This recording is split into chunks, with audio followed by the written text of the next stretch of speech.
시청자 여러분, 안녕하세요. 오늘 해설 시간에는 아주 흥미롭고 또 정말 중요한 주제를 하나 다뤄보려고 합니다. 바로 기후 위기에 대비해 우리의 가장 어린 세대, 영유아들을 어떻게 준비시켜야 할 것인가에 대한 이야기인데요. 동국대학교에서 발표된 심층적인 박사학위 논문을 바탕으로 지속가능한 미래를 위해 영유아 교육 현장이 어떻게 변해야 하는지 지금부터 하나하나 파헤쳐보겠습니다. 본격적인 시작에 앞서 2021년 유니세프 보고서에 담긴 이 서늘한 경고부터 짚고 넘어가야 할 것 같습니다. 기후 위기는 아동 권리의 위기이다. 전 세계 약 22억 명의 어린이들이 지금 극도의 위기에 처해 있습니다. 사실 이건 단순히 날씨가 좀 더워진다는 수준의 문제가 아니잖아요. 아이들의 생존 그 자체와 직결된 문제죠. 그렇기 때문에 우리 아이들에게 기후 교육과 지속 가능한 발전 기술을 가르치는 건 그 어느 때보다 시급한 과제가 되었습니다. 자, 그럼 오늘 살펴볼 핵심 내용들을 빠르게 훑어볼까요? 첫째로 기후위기와 아동의 권리를 다루고요. 둘째로 지속가능 발전 교육의 현주소, 셋째로 교사들의 인식 변화, 넷째로 연령들 맞춤 교육 접근법, 그리고 마지막 다섯째로 지속가능한 미래를 위한 구체적인 제언까지 짚어보겠습니다. 거대한 전 지구적 문제에서 출발해서 영유아 교실의 실제 해결책까지 쭉쭉 가보자고요. 네, 첫 번째로 기후위기와 아동의 권리입니다. 우리는 흔히 기후위기를 북극곰이나 빙하 같은 환경 문제로만 생각하기 쉬운데요. 사실 이건 우리 아이들의 기본권을 직접적으로 위협하는 중대한 사안입니다. 단순한 환경보호 캠페인 정도로 끝날 게 아니라 반드시 체계적인 교육적 대응이 뒷받침되어야만 하는 이유죠. 여기서 우리가 흔히 말하는 지속가능 발전 교육, 즉 ESD와 지속가능 발전 목표인 SDGs에 대해 명확히 짚고 넘어갈 필요가 있습니다. 이 개념 1987년에 처음 등장하긴 했지만 지금은 단순히 자연을 사랑합시다 수준이 아니에요.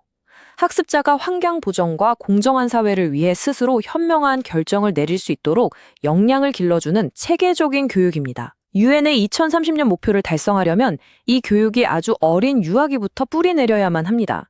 자, 두 번째 파트, 지속가능 발전 교육의 현주소로 넘어가 보겠습니다. 글로벌 차원의 거창한 논의는 잠시 접어두고 우리나라, 대한민국의 현실, 그중에서도 유아교육 현장의 상황으로 시야를 확 좁혀보죠. 오늘 해설의 뼈대가 되는 아주 핵심적인 자료입니다.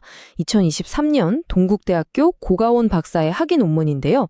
이 연구가 정말 대단한 게 서울 시내 어린이집과 유치원 원장들을 직접 심층 인터뷰했습니다.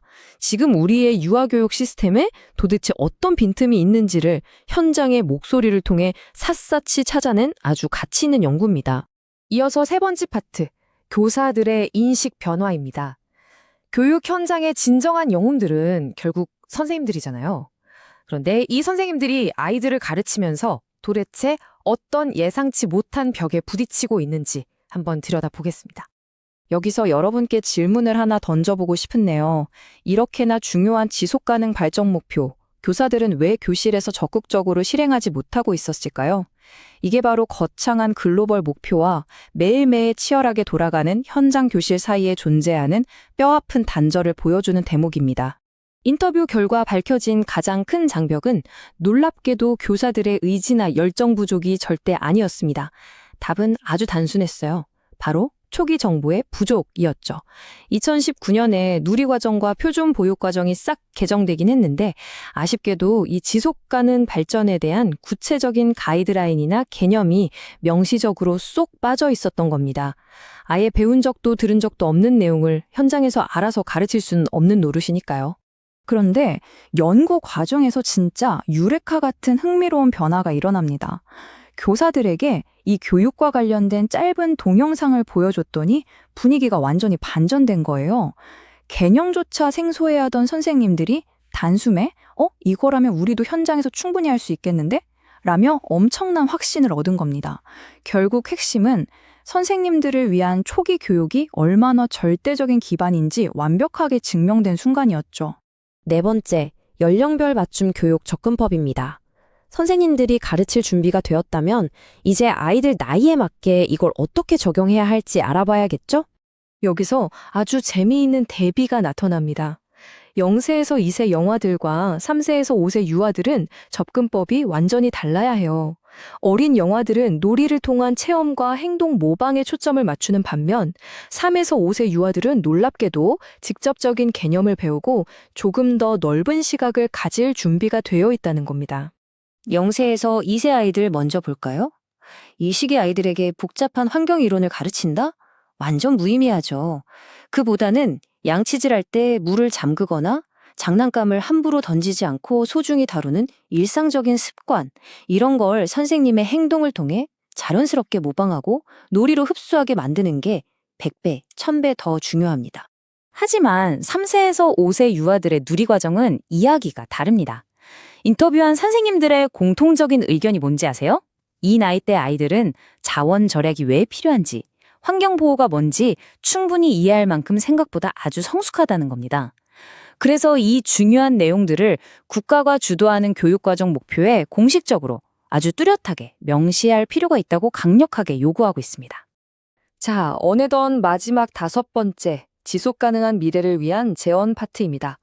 다시 시야를 넓혀서 우리가 지금까지 확인한 이 교육 현장의 구조적 공백을 아예 뿌리 뽑을 해결책을 정리해 보겠습니다. 논문에서는 6가지 아주 실질적인 해결책을 짚어주고 있습니다. 국가정책과 교육과정을 확고하게 연계하고 애초에 사범대부터 정규 교과목을 설치해서 예비 교사들을 가르치자는 거죠. 거기에 현직 교사 역량 지원, 학부모와의 협력, 정부의 역할 확대까지. 여기서 가장 핵심적인 포인트는 바로 이겁니다. 선생님들이 개인적인 열정에만 의존하는 게 아니라 아주 자연스럽게 이 교육을 접하고 역량을 키울 수 있는 시스템부터 먼저 만들어야 한다는 거예요. 여러분, 오늘 해설을 통해 한 가지는 확실해졌습니다. 기후위기는 우리 아이들의 기본권 위기이고 그 해답의 출발점은 바로 일선 영유아 교사들에게 제대로 된 지식과 권한을 쥐어주는 데 있습니다. 그렇다면 교육과정의 변화와 교사 역량 강화를 위해 오늘 여러분이 있는 그 자리에서 내디딜 수 있는 첫걸음은 과연 무엇일까요? 이 질문을 여러분께 남기면서 오늘 해설을 마치겠습니다. 함께 해주셔서 감사하고요. 앞으로도 계속해서 호기심을 가지고 함께 배워나갔으면 좋겠습니다.